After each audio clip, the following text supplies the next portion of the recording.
یەکی شوبات ئەو ڕۆژەی لە جیاتی خۆشی جەژن پرسە و ماتەمینی سەرتاسەری هەرێمی کوردستانی گرتەوە.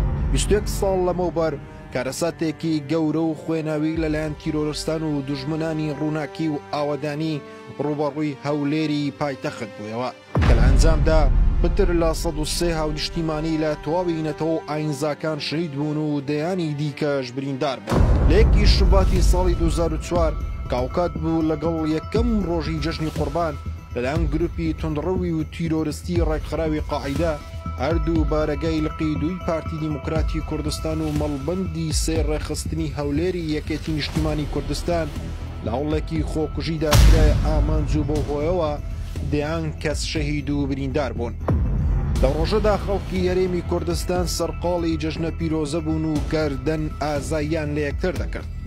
بەڵام دەستی ڕەشی تیرۆر گەیشتە نێو بارەگای لە قەیدووی پارتی دیموکراتی کوردستان و مەڵبەندی سێ ڕێخستنی هەولێری یەکێتی نیشتیمانی کوردستان لە یەک کاتدا دوو تەقینەوەی خۆکوژی لەو دوو بارەگایە ڕوویاندا و بەو هۆیەوە چەندین سەرکردە و کەسایەتی دەیان پێشمەرگە و کادری هەردوو حیزب بوونە قوربانی.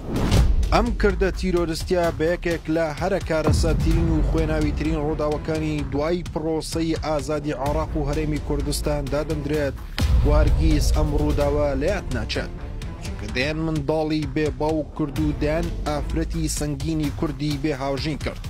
جگە لەمەش دەیان باوکو دایک بێبەش بوون لە بینین و بیستنی کۆرپە شۆڕژگێڕ و ئازادی خوازەکانیان.